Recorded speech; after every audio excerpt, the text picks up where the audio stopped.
सिद्धि की शादी के बाद वो ससुराल चली जाती है। पीछे रह जाती है भाभी रानी।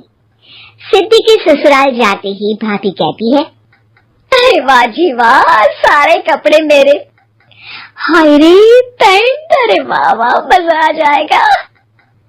अरे ये सिद्धि की अलमारी के सामने खड़े होकर क्या बड़बड़ा रही है? जा जाकर देख मेहमानों को विदाई की मिठाई मिली कि नहीं। अब हाँ माँ जी, क्यों नहीं, लेकिन पहले कपड़े तो बदल लूं। अब रानी आ जाती है सिद्धि के उन कपड़ों में जो वो ससुराल जाने से पहले घर छोड़ जाती है। अरे रानी, कुछ दिन रुक जाती। अरे ये तो सिद्धि बिटिया को मैंने ही दिया था, बड़ा ही फबता था उस पर, तुझ पर तो कुछ खास नहीं लग रहा। अब वो ना, मेरे सारे कपड़े गीले थे तो सोचा पहन लूं।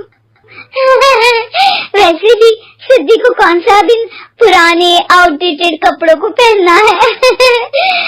वैसे भी ये सूट तो मैंने तभी पहना था, वैसे खास है भी नहीं ये। हाँ ठीक है, लेकिन ना मेरी सिद्धि पर तो जमता था। सारे मेहमान चले जाते हैं और सिद्धि ससुराल से मायके पहली बार आती है। अपना घर, अपना कमरा, अपनी अलमारी। ये बोलकर जैसे ही सिद्धि अलमारी खोलती है तो सामने उसके कपड़ों की जगह कुछ और ही रखा होता है। माँ, ओ माँ, जरा कमरे में तो आना। सास और रानी वहां पहुंच जाते हैं। रानी ने पहनी होती है सिद्धि की जींस और टी शर्ट। अरे भाभी, ये क्या? ये तो मेरी बड़ी ही महंगी टी शर्ट है, इसे आपने घर में क्यों पहनी है?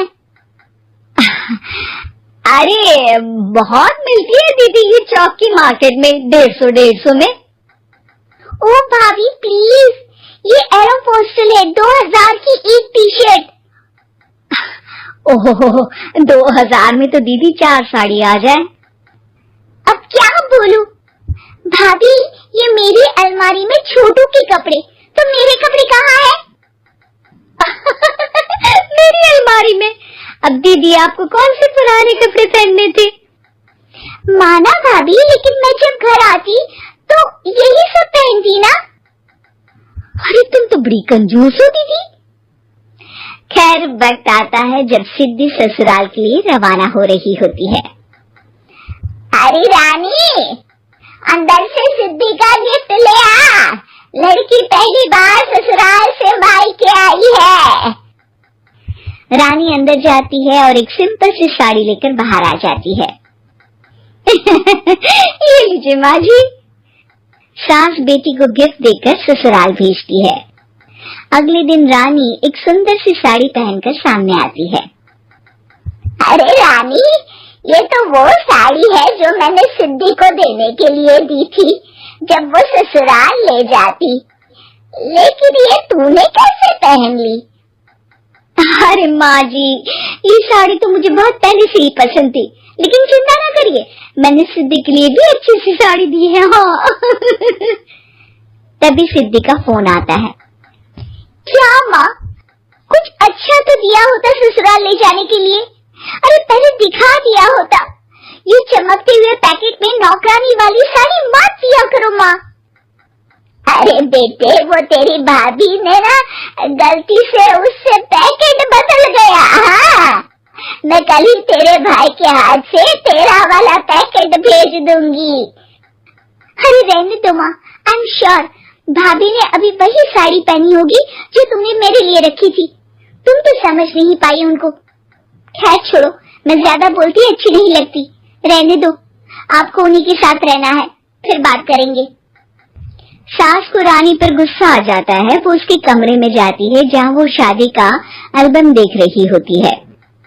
रानी, मार्केट जाकर एक ऐसी ही साड़ी लेकर आ, कल प्रतीक जाकर सिद्धि के घर दे आएगा। अरे क्यों माँ जी, कितनी साड़ी देनी है दीदी को, यहाँ कोई सेल लगी है क्या? अरे चुप कर, मेरे बेटी के हिस्से की साड़ी खुद पहन ली, अब ज्यादा ज्ञान बांट रही है। एक दिन सिद्धि का फोन आता है। माँ, मेरी सास ने आप सबको खाने पर बुलाया है। सारे लोग सिद्धि के ससुराल पहुंचते हैं।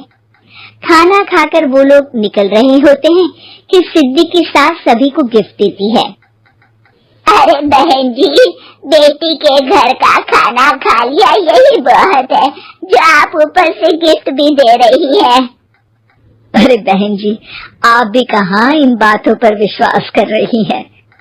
सास सभी को गिफ्ट देती है, लेकिन रानी को जो साड़ी देती है वो अजीब सी हरे रंग की, लाल रंग की बड़ी छाप वाली होती है। अरे छी, ये कौन पहनेगा? सासू माँ को तो जरी वाली इतनी सुंदर, और मेरे लिए ये नौकरानी वाली।